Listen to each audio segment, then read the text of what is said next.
I am Serena, a 27-year-old woman. I just got married recently. Back home, my father and brother treated me terribly, but it wasn't just me. My mother also suffered at their hands. We women were treated like slaves.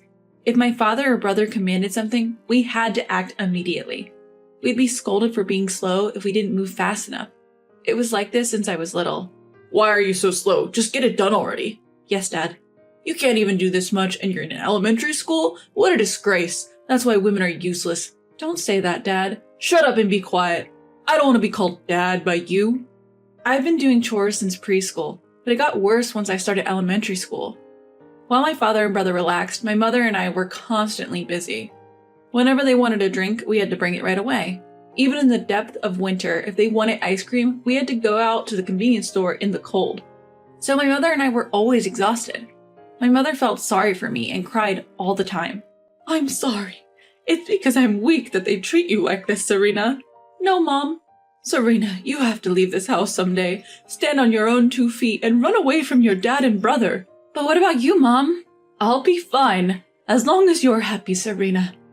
When I reached 10th grade, I thought about going to college, but my father said women didn't need education. He had a very old-fashioned mindset, thinking a high school diploma was enough for a woman. But I was in college prep school and all my friends were planning on going to college. I loved studying and I was determined to go to college. Despite this, my father wouldn't allow it. But at that time, my mother stood up against my father. I'd never seen her so determined. She excels at her studies. That's why I'm going to let her go to college. What? Are you challenging me? How many times do I have to say that women don't need an education? What good will it do when all she'll be doing is cooking once she's married? An education will never go to waste. It'll come in handy even after she's married and has kids. Then do what you want, but I'm not paying for the tuition. Fine, then I'll take care of it. My mother had some savings and she used it to support my college education. I got accepted into my first choice university, a private one. I felt guilty about the expense, but thanks to that, I met my husband. I had always been afraid of men, but he changed that for me. He was so kind when we met at our college club. He was always cheerful and could make anyone laugh. Having grown up impressed by my father and brother, for the first time, I felt something positive towards a man. I started to think that I wouldn't mind dating someone like him, but I couldn't bring myself to confess and I kept my feelings hidden. In the end, we didn't date during our college years. After graduation, I ran into him at a reunion. He had changed a lot and had become a sophisticated city man. My family home was in New York, but in a rural area, and I had lived in an apartment during my university years. After graduation, I had been working in Manhattan where I was known as Plain Jane at my company. I wasn't sure if a plain Jane like me was suitable to be with him, but he asked me to come over, so I did. We reminisced about our old club days and ended up dating. After a year and a half, he formally proposed, and that's how we got married. After creating my own family, I was worried about my mother back at my old home. I felt sick thinking she was still being abused by my father and brother. Hello, Mom. How are you doing these days? I'm fine. More importantly, are you doing okay, Serena? I'm fine, really. Danny helps out with the chores. He's probably even a better cook than me. Oh, is that so? I guess he got that from his father, who's a chef, right? Maybe. Don't worry about me, okay? And you need to take care of yourself, Mom. Yes, I got it. Mom said this in her usual kind voice, but somehow I had a bad feeling. I had the hunch she was in trouble, due to my father and brother's horrible treatment. They despised us for being women, but my mother in particular was targeted. It was because of the scar on her face. She had an accident before I was born, which left a prominent scar. My father would call it hideous and disgusting, so my mom always covered the right side of her face with her hair where the scar was. It was heartbreaking that my mother, who got injured defending my father, was being called ugly. It was clear my father didn't appreciate her at all. Even my brother was cruel, saying things like, "Don't come to the open house, you're disgusting." I thought those were things one should never say, even if they are family. One day my husband and I were enjoying a happy hour. In the heat of midsummer, we were sipping chilled beer while nibbling on snacks. Suddenly, our home doorbell rang. It was just before 9 p.m. and we wondered who it could be at such an hour. Stepping out with my husband, we found Mom standing there. "Oh, Danny. Mother-in-law, what brings you here at this hour? Could you lend me $20? I'm sorry for bothering you, Serena and Danny." $20 is fine, but what happened? I thought I'd head to a motel or something. A motel? What are you planning to do there now? As long as I can get some sleep, that's enough. What?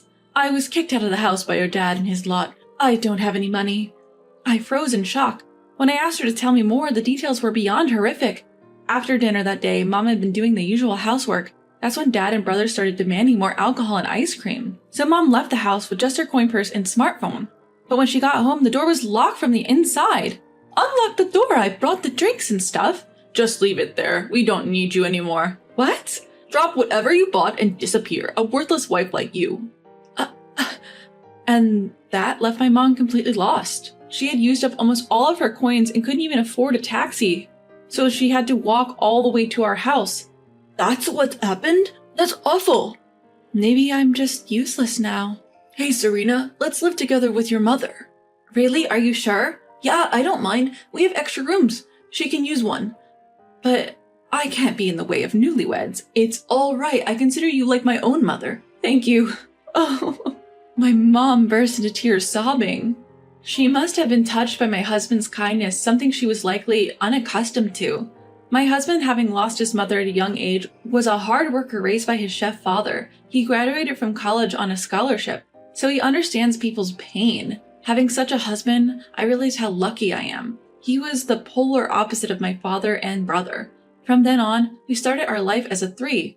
Whenever we came home, Mom always had a hot meal ready for us. You don't have to go to all the trouble. Danny and I can do housework too. It's all right. I want to do this. Thank you, Mom. I feel a bit guilty. After a comforting home-cooked meal from Mom, I was relaxing when the doorbell rang. At the door were my father and older brother. You're here after all. How dare you send me a text like that? What's with, I don't want to be with you anymore, he bellowed. So what? I simply told you how I felt, she retorted. Oh, you're pretty bold. When did you start acting so high and mighty, he sneered. You were the one who told me to leave, right? So I'm saying, let's get a divorce, she shrugged. Well, I don't really need an old lady like you around, but if we're divorcing, pay me alimony, he demanded. Excuse me? My father was demanding alimony from my mother in case of a divorce. I wondered what had happened. Isn't that young guy I saw you with your new boyfriend? That's cheating, isn't it? He accused. No, it isn't, she responded. Oh, you two seem pretty close, though. We didn't do anything strange. I had no idea that my mother had been with a younger man. I started to panic. Was my mother really having an affair? If she was, it would be disadvantageous for her since she and my father were not yet divorced. If my father was right, she might get sued. So I glanced at my mother, but she just winked at me. It must mean everything will be okay. You dirty, tainted old woman. You won't be able to survive on your own once we divorce. Ha ha! Go ahead. Pay me and live your pitiful life, he scorned.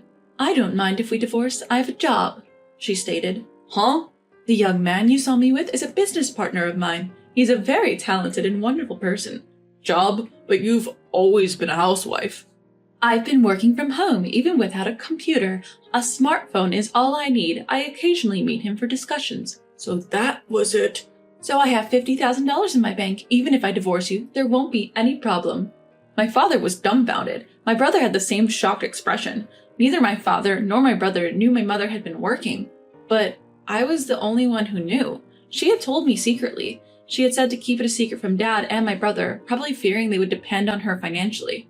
Oh, I see. Let's start over. Come back home. My father said this as soon as he found out about the money, but my mother coldly replied, Why would I? I'm not coming back. I'll divorce you. Huh? Why? I'm offering to live with you. Why are you so condescending? I'm not weak like before. I don't need someone like you, cheating man. Eh? At the words cheating man coming from my mother, my father seemed shocked. My brother standing next to him was also surprised. Didn't you say something to my business partner, Emma? She asked. Well, he's dating a woman younger than Serena. It's repulsive, downright disgusting.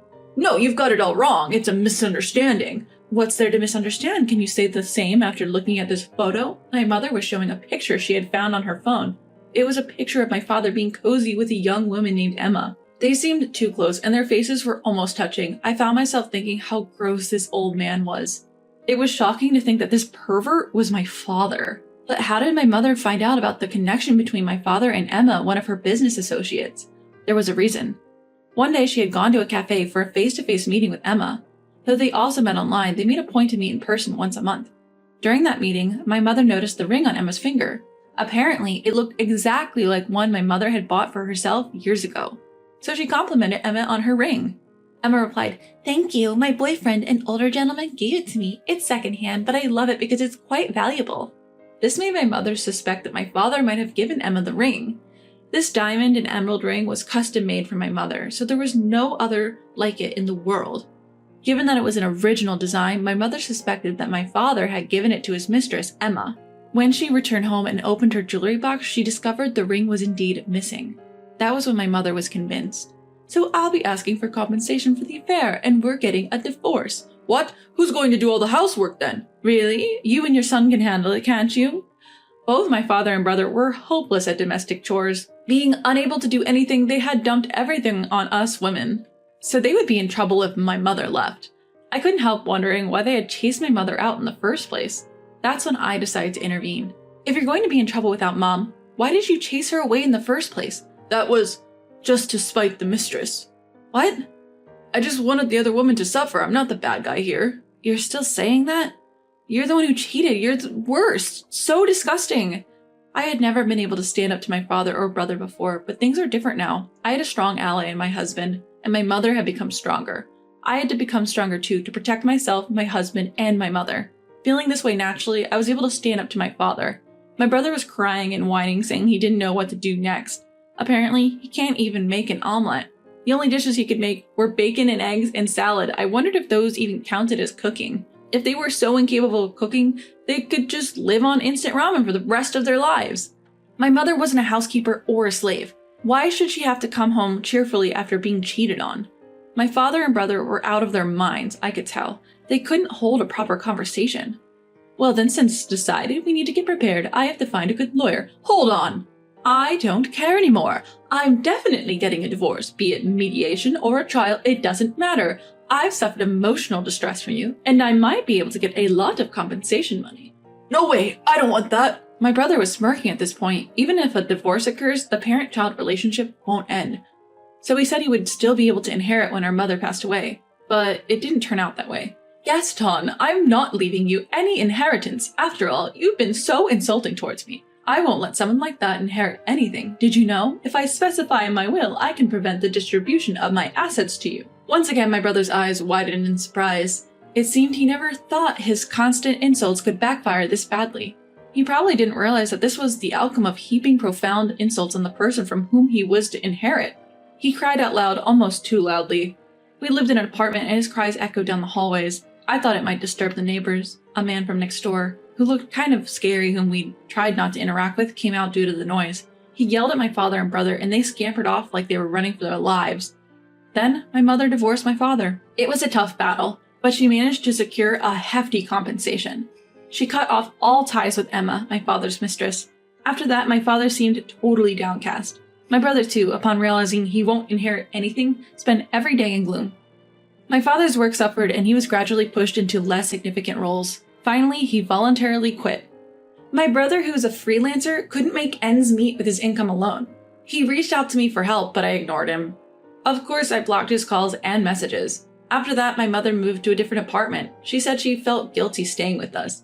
My husband felt lonely, but I thought some distance might be a good thing. Even now, we three occasionally have dinner together, and it's truly enjoyable. But soon, we will become 4. That's because I am pregnant. I have no intention of letting my child meet their grandfather. I can't bear the thought of letting such a disgusting man hold my child. From now on, for my husband, my mother, and my child, I plan to become a stronger woman.